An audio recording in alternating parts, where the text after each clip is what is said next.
Ada yang pernah ngerasa capek sama hidup? Rasanya kok hidup ini isinya gagal terus ya.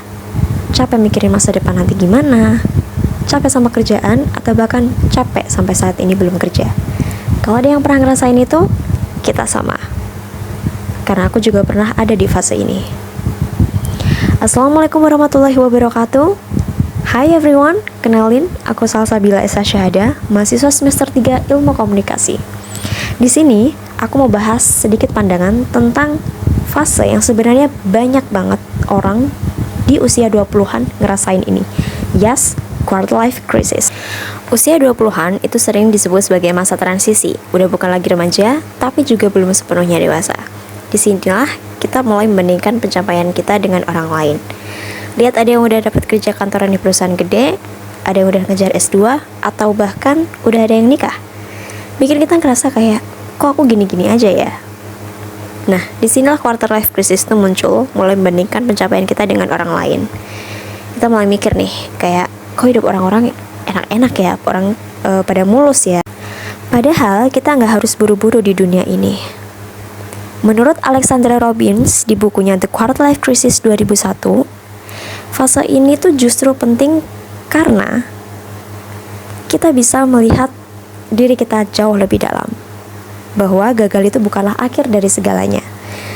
Di sisi lain, ada Erik Erikson, seorang ahli psikologi perkembangan. Dia bilang bahwa di usia 20-an itu adalah periode krusial untuk menemukan jati diri. Nah, pertanyaannya, kenapa ya quarter life crisis ini tuh bisa terjadi? Ada beberapa penyebab kenapa quarter life crisis ini tuh bisa terjadi di dalam hidup kita. Yang pertama adalah adanya tekanan sosial dan budaya. Di usia 20-an, sering dianggap harus punya pekerjaan yang tetap atau mapan, punya mobil, bisnis, atau bahkan pasangan.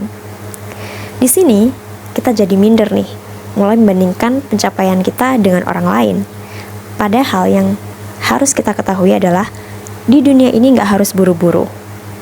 Yang kedua adalah kurangnya self-awareness dan self-compassion. Kita sering terlalu memaksa atau keras sama diri kita sendiri.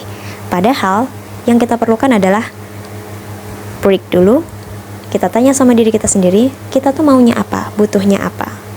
Aku tuh takut gagal atau cuma pengen ikut-ikutan. Dari semua penyebab quarter life crisis tadi, ada beberapa cara yang bisa kita mulai pelan-pelan untuk bisa berdamai sama diri kita sendiri.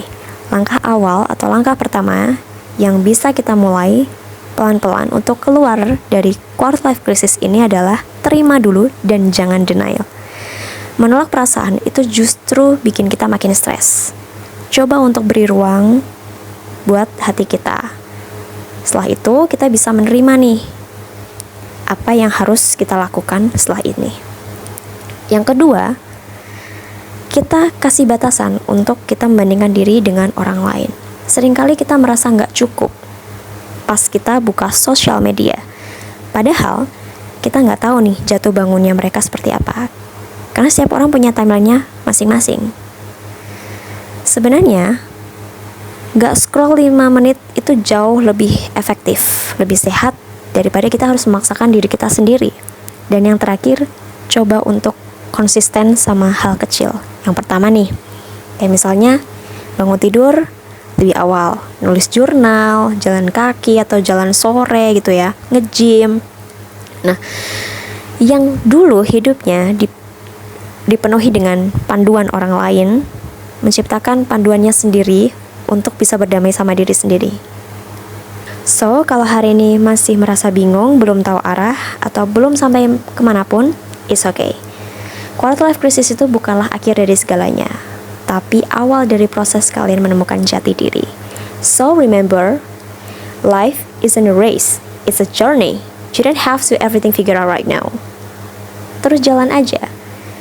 Karena setiap langkah kecil yang kita ambil, mulai pelan-pelan bisa nonton kita ke versi diri kita yang lebih baik.